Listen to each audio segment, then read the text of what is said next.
ஓம் சாய்ராம். என் அன்பு குழந்தையே, இந்த சாயப்பாவின் பார்வை உன் மீது பட்டால் உனக்கான இன்ப அதிர்ச்சி கண்டிப்பாக இருக்கிறது என் செல்லமே. நல்லதே தான் நடக்கும். நான் என்ன செய்தேன்? ஏன் என்னுடைய வாழ்க்கையில் மட்டும் இவ்வளவு வலிகளும் வேதனைகளும்? ஏன் எல்லோரும் என்னை வந்து காயப்படுத்துகிறார்கள் என்று புலம்புகிறாய்? மற்றவர்கள் செய்த தவறு துரோகம் ஏன் சுற்றி இருப்பவர்களுக்கு தெரியவில்லை? ஏன் என்னை மட்டும் இப்படி குற்றவாளியாக பார்க்கிறார்கள், குறை கூறுகிறார்கள்? அவர்களுக்கு தெரியவில்லையா உண்மை எது என்று நீ புலம்புகிறாய் என் செல்லமே. ஆனால் அவர்களுக்கோ அதை அனுபவித்துதான் புரிந்து கொள்ள வேண்டும் என்பது விதி. மற்றவர்களுக்காக யோசி, உதவி செய். மற்றவர்களுடைய கஷ்டத்தை நினைத்து வருத்தப்படும். மற்றவர் வழிக்காக பிரார்த்தனை செய். ஆனால் உன் வாழ்க்கை என்னும் மூச்சை உனக்காக சுவாசி என் செல்லமே. அதில் ஒருவர் மட்டுமே உயிர் வாழ முடியும். அது மூச்சை நீ மட்டும்தான் சுவாசிக்க முடியும். நான் சொல்வதை உன்னால் புரிந்து கொள்ள முடிகிறதா? உன் கடமை என் உருவத்தை மனதில் நிறுத்தி என் நாமத்தை அனுதினமும் உச்சரித்து கொண்டு வருவதையும் போவதையும் வேடிக்கை பார்ப்பதே.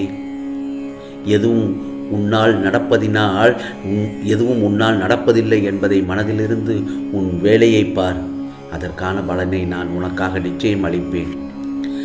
ஆம் செல்லமே, யாரும் யாரையும் நிந்திப்பதால் பயனில்லை, சார்ந்திருப்பதால் பயனில்லை என்பதை உணர்ந்து எல்லாவற்றிற்கும் மூல காரணமாகிய உன் சாயப்பாவாகிய நான் என்பதை அறிந்தால் நீ இந்த அளவிற்கு மன உளைச்சலுக்கு ஆளாக மாட்டாய். உன் முன் ஒருவரை நிற்க வைப்பதும் செயல்படுத்துவதும் நான் தானே. அதை நீ அறிந்தால் உனக்கு எந்த ஒரு துன்பமும் இல்லை. ஒன்று மட்டும் மனதில் நினைத்துக்கொள். உன் மனம் எனக்கு நன்றாக தெரியும். உன்னை யார் வெறுத்தாலும் ஒதுக்கி வைத்தாலும் சிறிதும் வருந்தாதே, கலங்காதே. உன் தந்தையாகிய உன் சாயப்பா நான் உன்னுடன் இருக்கும்போது, உனக்காக என்ன வேண்டுமானாலும் செய்ய நான் காத்திருக்கும் போது நீ எதற்காக கலங்க வேண்டும்? கலங்கவே கூடாது என் செல்லமே. மேலும் உன் கவலைகளை என்னிடம் சமர்ப்பித்து விட்டாய் அல்லவா? என் பாதத்தில் போட்டு விட்டாய் அல்லவா? உன்னை தாங்க இந்த மடி இருக்கும்போது உனக்கேன் இந்த மாறுதல்?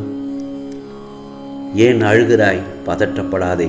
நீ என்னுடைய துவாரகமாக, என் செல்ல பிள்ளை. உன்னை பாராட்டி சீராட்டி தாயாக, உன் தந்தையாக இந்த சாயப்பா இருக்கும்போது நீ எதற்காக கலங்க வேண்டும்?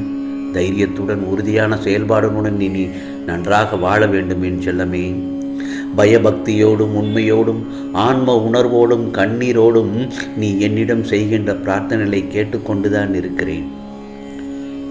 அது செவியில், என்னுடைய செவியில் அழகாக ரீங்காரமாக ஒலித்து கொண்டுதான் இருக்கிறது. உன் சாயப்பா அளிக்கும் பதில்களை உன்னால் புரிந்து கொள்ள முடியாமல் போய்விடுவதால் தான் உன் மனம் போன போக்கில் சுதந்திரமாக நடந்து தட்டி கழித்து விடுகிறாய். அதனால் உனக்கான பலனை அடைய முடியவதில்லை தானே. உன் விருப்பப்படி செய்யவும் நடக்கவும் வாழவும் நான் உனக்கு சுதந்திரம் கொடுத்திருக்கிறேன். அதனால்தான் என் செய்கைகளை புரிந்து கொள்ளாமலும் எனக்கு கீழ்ப்படிந்து நிற்காமலும் உனது சுயமான போக்கின்படி உன்னால் நடக்க முடிகிறது.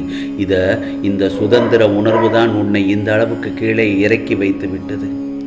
கீழே இறங்கி விட்டோமே என்று வருத்தப்படுகிறாய். கீழே வந்துவிட்ட போதும் உன்னை நினைத்து பெருமைப்படுகிறேன்.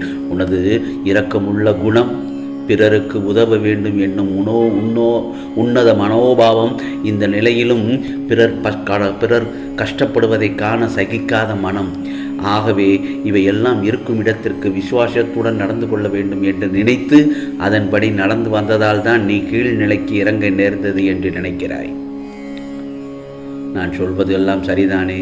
கெட்டவர்களும் கெடுமதி உள்ளவர்களும் நன்றாக இருக்கும்போது நல்லவர்களாக நான் மட்டும் ஏன் இவ்வளவு கஷ்டப்பட வேண்டும்? கஷ்டத்தை மட்டும் ஏன் எனக்கு சாயப்பா பரிசாக தர வேண்டும் என்று நினைக்கிறாய்? உன்னை போல நல்லவர்களும் இப்படித்தான் புலம்புகிறார்கள். இது இன்றோ நேற்றோ தொடங்கி நடந்து வருகின்ற விஷயமல்ல என் செல்லமே. இந்த பிரபஞ்சத்தில் காலகாலமாக நல்லவர்கள் புலம்பும் தொடர்கதைதான்.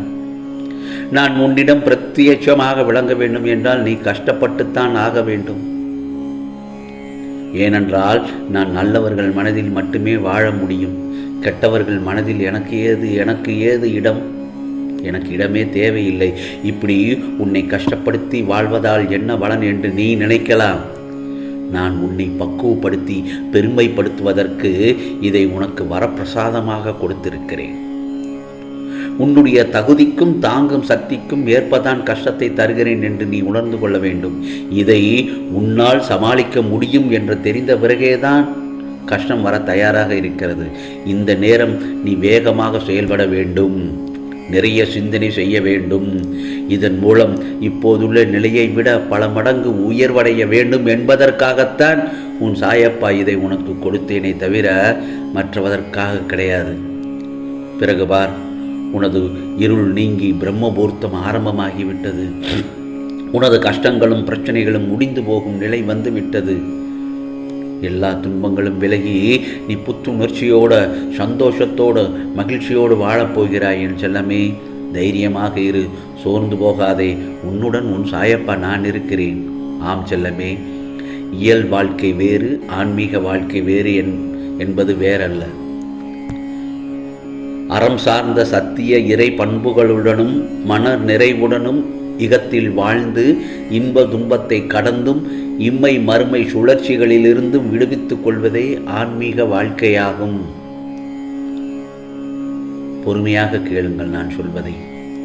வாழ்க்கையில் நிகழும் அனைத்து இன்பமோ துன்பமோ எல்லாம் எப்படி எடுத்துக்கொள்கிறோம் என்பதை பொறுத்துத்தான் வாழ்க்கையின் நினைவுகளும் அமையும்.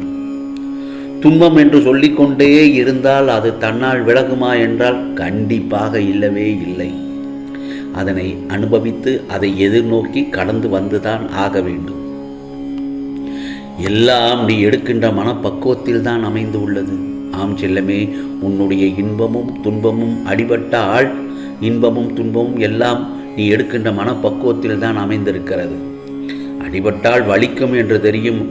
அடிபட்டவுடன் நீ அழுகிறாய். உன் மனதில் வலிக்கிறது என்ற உணர்வு தோன்றியதும் உன் கண் கலங்கும் அல்லவா?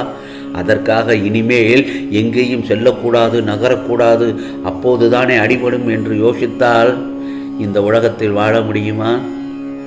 நிச்சயமாக முடியாது.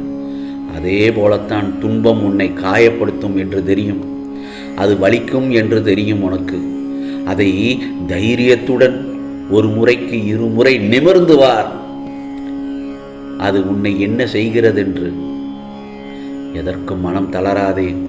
ஏனென்றால் உன்னால் முடியும் என்று போராடு. துணிந்திலில் உனக்கான பல வெற்றி கனிகளை நீ நிச்சயமாக பறிப்பாய். ஆம் செல்லமே, நான் சொன்னதெல்லாம் வேத வாக்காக எடுத்துக்கொண்டு கைமேல் பலனை அனுபவிக்க தயாராக இரு. இது எல்லாம் உன் சாயப்பாவின் சத்திய வாக்கு. ஆம், நல்லதே நடக்கும், நல்லதே நடக்கும். ஓம் சாய்ராம், ஓம் சாய்ராம்.